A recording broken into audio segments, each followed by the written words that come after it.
मैं doctor MD Gangohi Arjuni से, जो धन्वंतरी डिस्ट्रीब्यूटर प्राइवेट लिमिटेड सतारा से जो कंपनी है उसकी मेंबर हूं, जो कि आज मैं ग्राम जोशीलमती में छुरिया ब्लॉक में एक किसान भाई से मक्के की जानकारी लेने के लिए पहुंचा हूं।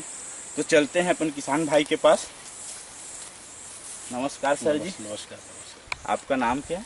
जादवराम साहू, ग्राम पोस्ट जोशीलमती, पोस्ट गांधा टोला, ब्लॉक छुरिया, जिला राजनांदगांव।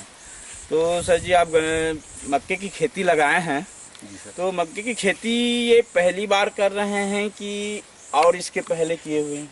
मक्के की खेती पिछले 2-4-5 साल से कर रहा हूँ, लेकिन अभी 2 साल बंद था। अच्छा। अभी फिर चालू किया हूँ। तो इस मक्के की खेती में आप कौन से खाद के उपयोग करते हैं? मक्के की खेती में सबसे पहले अपन DAP, यूरिया, पोटास लगाते थे पहले। इस साल भी लगाया, लेकिन इसके बाद में ये RPS 76 का इसे कुछ पता चला अपने को किसी किसान के माध्यम से, तो उन्हीं का छिड़काव लगभग 3 राउंड में किया हूँ। तो मक्के की खेती आप करते हुए आए थे, इसके पहले जब RPS 76 आप नहीं किए थे, तो उसके पहले केवल केमिकल मतलब रासायनिक खाद से करते? पूरा बायो रासायनिक से करता। और इस समय जैसे अभी इस खेती में आप रासायनिक खाद डालो भी हूँ बोल रहे हैं, तो शुरुआत में डाले हैं कि RPS के बाद डाले हैं? RPS के पहले, मतलब शुरुआती दौर पे डाले, बुआई के समय। अच्छा, पहले जो डालते थे उससे ज्यादा डाले हैं इस समय रासायनिक खाद की कम किए हैं? नहीं, कम किए हैं। लगभग कितना कम हुआ होगा? वैसे तो मक्का की खेती के लिए शुरू से लास्ट तक के कम से कम 4 स्टेज में मतलब डालने की जरूरत पड़ती थी, रासायनिक बायो जो भी खाद है। पर इस साल अपन 2 राउंड में किए थे, एक बुआई के समय और लगभग उस बुआई के 20 से 25 दिन के बाद, उसके बाद अपने को RPS 76 के बाद कोई कर्मचारी के माध्यम से पता चला, बोले कि इसका छिड़काव करो, बाकी जरूरत नहीं है ऐसा करके। तो अपन 3 राउंड में छिड़काव किए, तो फिर रासायनिक खाद डालने की जरूरत नहीं पड़ी। तो पहले जब लगाते थे आप मक्के की खेती, जी सर, उसकी ग्रोथ और अभी जो RPS आप डाले हैं, यस, उसकी ग्रोथ में क्या अंतर? नहीं, मेरे को वैसे बहुत अंतर महसूस किया हूँ अपने फसल को देखते हुए। इसमें सबसे पहली बात, इसका हाइट भी अच्छा रहा, इस पौधे में हमेशा हरापन दिखने को मिला, भुट्टे की साइज भी बाकी समय से बेहतर, और वैसे भी कुछ अच्छा वैरायटी का बीज तो लगा ही है। तो मेरे को लगा कि वास्तव में RPS 76 के डालने से पहले की अपेक्षा वर्तमान पोजीशन में मेरे को बहुत कुछ अलग अंदाज में महसूस हो रहा है। जैसे RPS आप डाले हैं, जी सर, तो RPS डालने से जैसे अभी तो हाइट लगभग 8 फीट के आसपास लग रहा है, पहले इतना आता था? नहीं, इससे कम था। अच्छा, RPS 76 जो डाले हैं, जी सर, वो कौन से है, थोड़ा दिखाएंगे? ये वाला पिक। अच्छा, ये RPS 76 डाले हैं ना जी। अच्छा, इस RPS 76 को आप डाले, उसके जैसे डाले हैं, तो इसके बारे में कौन आपको बताया था, कौन फोकस किया था इसके बारे में जानकारी मेरे को हमारे भूतपूर्व ADO साहब, कृषि विभाग छुरिया जी, इसके संपर्क में मैं सतत खेती कर रहा हूँ अभी लगभग 4-5-6 साल से जी, क्योंकि मैं इन्हीं के माध्यम, सर जी के माध्यम से किसान संगवारी बना, और जब भी कुछ जानकारी लेना हो तो सर से जानकारी लेकर ही अपना किसानी को मतलब अपने हिसाब से किए हैं। तो RPS 76 के बारे में रामटेके सर जी, जो भूतपूर्व ADO है छुरिया विकासखंड का, इन्हीं के माध्यम से अपने को पता चला और उन्हीं के मार्गदर्शन में यहाँ पर पहुँचा। रामटेके सर जी पहुँचे हुए हैं। नमस्कार डॉक्टर साहब। आप तो कृषि संबंधी बहुत जानकारी रखते हैं जी, उसकी अधिकारी भी हैं, तो आपको RPS 76 के बारे में जी, इसके बारे में कैसे विश्वास हुआ कि ये RPS 76, और किसान को कैसे फोकस किए इसके बारे में कि RPS डलवाएं, ऐसे आपको कैसे विश्वास हुआ इसके बारे में?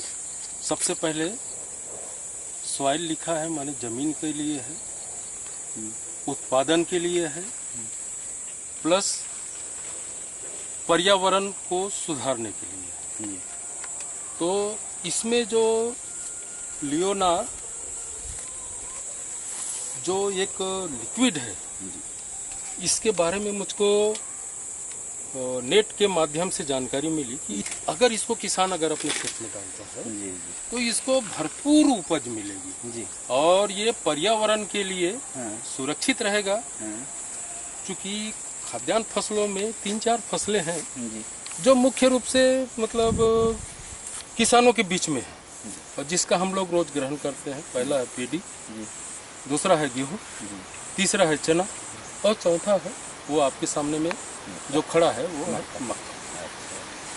तो इसके लिए मैं सबसे पहले मैं गया कि भाई ये चीज़ मेरे को मिलेगा कहाँ,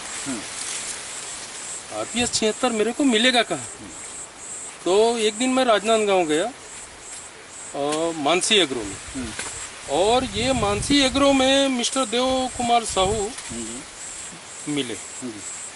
मैं उससे पूछा तो बोले चूंकि वो काफ़ी पूर्व से परिचित है, जब मैं औंधी में उस समय आर्यो था और उस समय से ये मेरे साथ में मतलब परिचित थे। और मैं पूछा कि भाई ये RPS 76 है, ये मेरे को कहाँ मिलेगा। अच्छा। तो बोले दादा बोले इसका डिस्ट्रीब्यूटर अभी वर्तमान में मैं हूँ। अच्छा। और जब मैं इनसे जानकारी लिया तो फिर उनने बताया कि दादा बोले आप इसके बारे में अब आप काम करेंगे जी। तो बहुत बढ़िया है, ये किसानों के लिए है। प्लस चूंकि आप शुरू से ही मतलब आयुर्वेद से जुड़े हुए हैं, और जिस दिन हमको ये मिला, मार्केट में मिला, उपलब्ध हुआ, तो उस दिन से फिर हमने ये RPS 76 के बारे में लोगों को बताना चालू कर दिया। Thank you sir.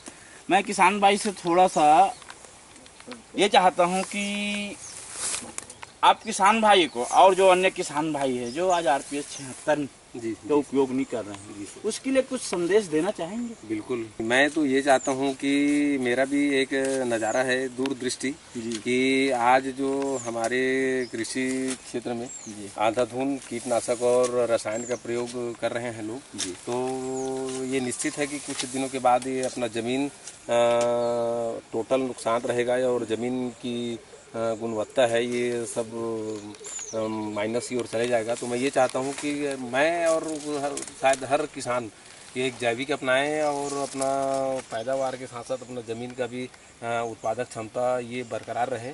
तो मैं यही संदेश देना चाहता हूँ कि RPS 76 का उपयोग करें। और इनके अपने को दो रिपोर्ट मिल रहा है, पहला तो पर्यावरण सुरक्षित रहे, दूसरा अपना ज़मीन है वो भी सुरक्षित रहे, और इनका एक बेमिसाल लाभांश अपने को मिलता रहे। तो मैं यही चाहूँगा कि किसान इनको अपनाएं और अपने कृषि क्षेत्र में इनको जगह दे स्थान दें। ठीक है सर। नमस्कार।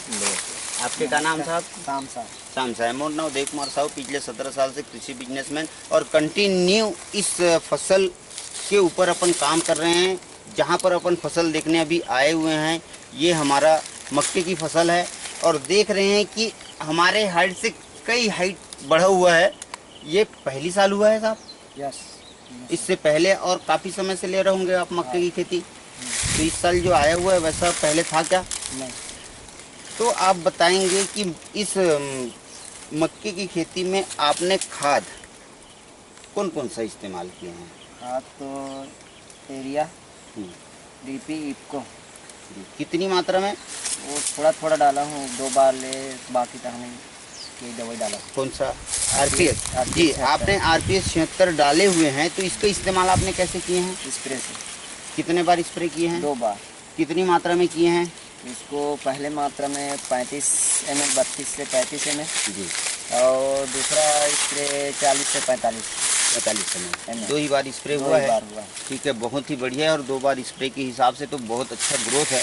आप कह रहे हैं कि इससे पहले ऐसा नहीं आया था, तो ठीक है। दादाजी से मैं कुछ सवाल करना चाहता हूँ। दादाजी, आपने RPS 76, आप तो सीनियर एडीओ हो एग्रीकल्चर, और यहाँ पर अपन जो RPS 76 किसान भाई मन लदे थे, तो क्या वो संतुष्ट है?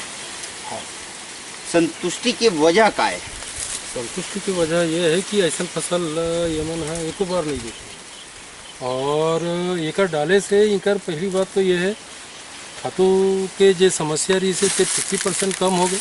दूसरा यमन में कोई कीड़ा नहीं लगे, जबकि मक्का में स्टेम बोरर जिला तना छटकती थी। ये अनस्वाभाविक है, और ये साल के जो वेदर कंडीशन ऐसा रही है कि 2 दिन लगे ना 4 दिन, और एकर कारण मतलब ये में तना छदक लगत रही से, मौसम खराब रही से, और एकर डाले से किसान ये पाए कि ज़्यादा संतुष्ट है, ओकर फसल भी है, और दूसरा ओकर उपज भी ऐसे लगत है कि हर साल की अपेक्षा इस साल 1.5 गुना ज़्यादा है। ठीक है, तो हम ये चाहतन कि आज अपन मक्के की खेती अपन देखा था, यहाँ तो अभी प्रोडक्शन कंप्लीट नहीं हुआ है, अभी परिपक्व अवस्था में आवत है।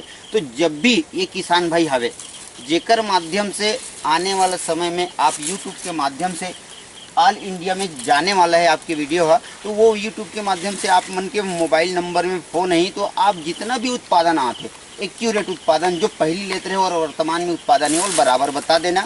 बहुत सारा लोग एकर से जानकारी इकट्ठा करी और नॉलेज के हिसाब से काम भी करते हैं, तो यहाँ पर आप बोला संदेश वही दे देना जो आपके ओरिजिनल रहे। ओके, धन्यवाद।